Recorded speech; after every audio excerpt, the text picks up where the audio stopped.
Hello and welcome to the Sarah and Suzanne YouTube channel. I'm Sarah Willis, and today we are talking about navigating what to consider when buying a rental property that has tenants. Suzanne and I are licensed realtors here in Central Oregon, and we make these YouTube videos every single week on Ben lifestyle topics and investor topics for new and seasoned investors alike. Today, we're talking about one of my favorite topics, so let's watch.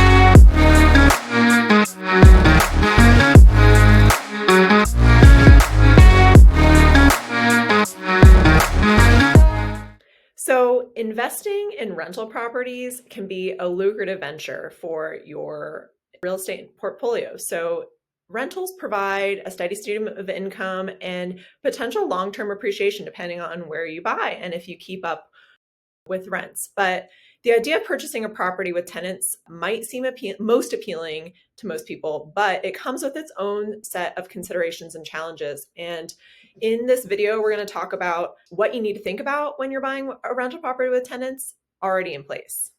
So the first suggestion might seem obvious, but it's part of your diligence. You can either ask to review existing leases and rental agreements before you go under contract, or otherwise we can write this into part of your contract when offering on a more competitive property. Perhaps you don't have time to do all that diligence up front and it's something you can do during the process. So obviously, you're going to want to know the terms of each of your tenants' leases, the rental amounts, and any special conditions that have been written into these leases. This information is not only crucial for financial planning, but also just making sure that the whole transaction goes smoothly before and after. So you're going to want to know things like when the lease expires, what the conditions are for renewal for these particular tenants, and what termination might look like for them.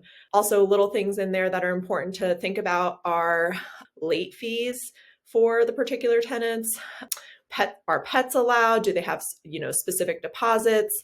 Those are some of the little bit finer points that you're definitely going to want to scour their lease for. Depending on where you're buying, tenant rights and regulations vary greatly from state to state. So you're going to really want to understand landlord-tenant regulations, specifically where you are purchasing.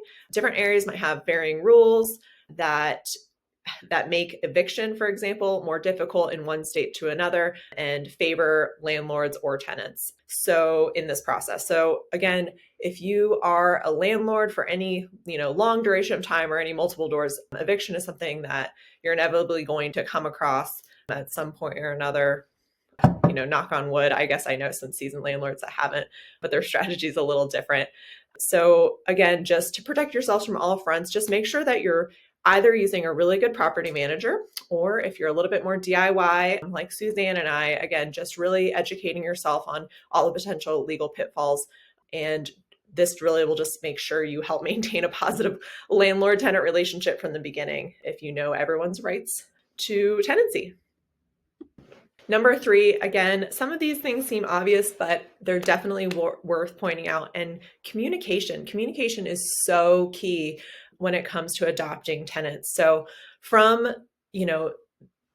once you get through all of your contingencies, like I highly recommend getting in touch with tenants or getting permission to get in touch with tenants just before close to prepare them for what's coming. Whether, again, you might be raising rents automatically on some of these people if their leases allow or if time is up. But at the very least, you were required to inform your tenants of change of ownership. I do this with a change of management form that basically just outlines any changes that are being made in their lease, any changes to how they get in contact with their property manager, whether that's you or another property manager that you're using, how they request repairs, differentiating for people between urgent and non-urgent repairs. So again, this goes hand in hand with reviewing their lease. And again, any changes that you intend to make or need to make have to be approved through the tenant that you are adopting. So presenting them with this change of management form and having them review and sign through, and just having communication with them from the beginning about what's going on and how they can reach you from the beginning. Establishing trust really can just pave the way for everything going smoothly, them feeling like they have trust and can communicate with their new landlord from the beginning. Number 4, one of my favorite ones, is assessing the condition of the property. And a big part of this is talking to the tenants. The tenants will tell you so much about what is going on with the property during inspections. So typically the way we do this for our clients that we get under contract for multifamily properties is we let our clients or our buyers visit the home during the home inspections. And oftentimes, they're doing their walkthrough of these units for the first time. Oftentimes, tenants are present. They get to have conversations with these tenants, and the tenants get to have conversations with the home inspector. So it's just a really great way to get insight, A, into your property, and B, into what your tenants are like and how they live. So, not only is the building well maintained, but is their space well maintained, and how do they communicate? So again, this is just, when you buy a multifamily property, you're not only buying the building. If it is tenant occupied, you're also adopting tenants as well.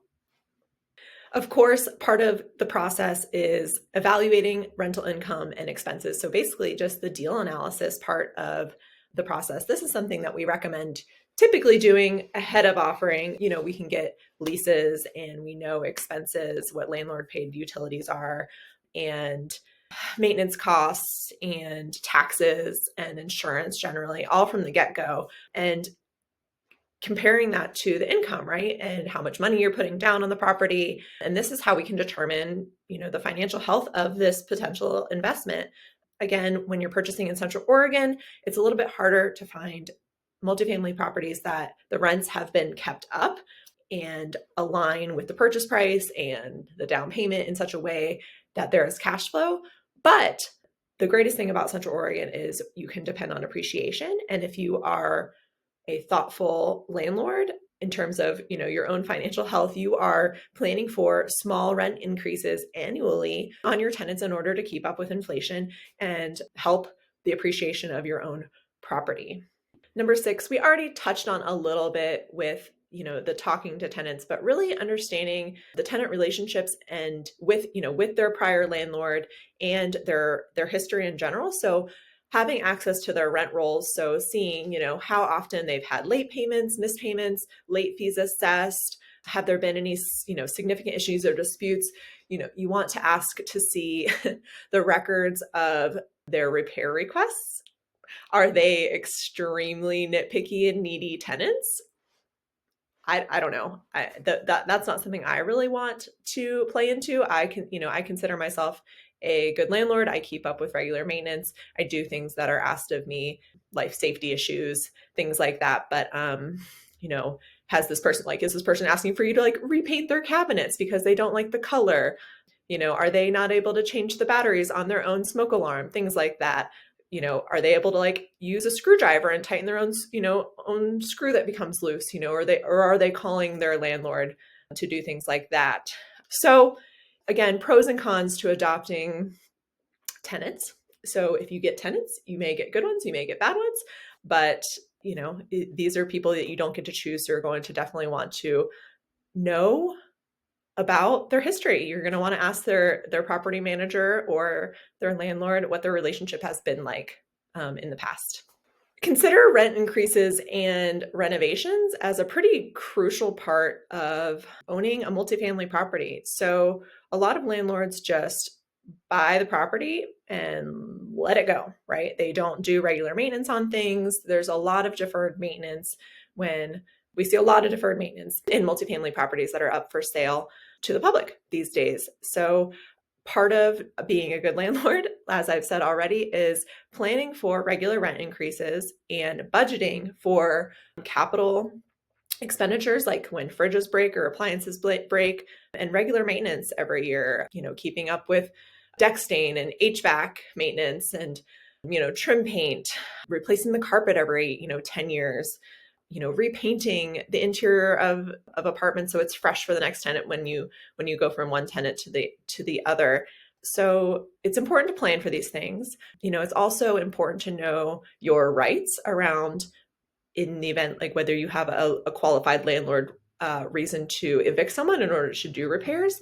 That's also a potential way to remove someone from your property in a legal way. If you are purchasing a property with units with a lot of deferred maintenance or that need renovations, and maybe you don't have a tenant in there that you don't particularly care for, that's one way to potentially legally remove them. So another thing to just consider as part of the process, and when you get to know your tenants, different options for dealing with them. As always, consult legal advice and licensed property managers when doing any of this, right? Suzanne and I, are licensed realtors. We are not licensed property managers. We obviously own our own rentals and have been through a lot of this on our own, but really you need to make sure you're assessing all of your situations and the risk involved, and consulting experienced real estate attorneys to help you navigate tenant rights, once again, and local laws pertaining to your rentals is really important. So as we discussed, purchasing property with tenants in place can be a great thing because you've got built-in tenants. Maybe they're great. Maybe the landlord's kept up with rent. Awesome. You want to keep those people. But it can also present challenges if you've got ones that maybe are paying far below market value and it's going to take you forever to get them up, or they're really needy tenants, or they don't pay rent on time. These are all things that you're going to want to do your diligence on. So in some cases, it's a good idea to buy properties that are tenant occupied. In some cases, it's just fine to buy properties that are vacant, because then you get to choose your own tenants, do your own vetting process, and choose your own rents. So hope this was helpful when you are in Central Oregon, anywhere in the greater Bend area, and you're looking to purchase a multifamily property. Suzanne and I would love to help you navigate that process and represent you as your realtors along the way. Talk to you guys soon.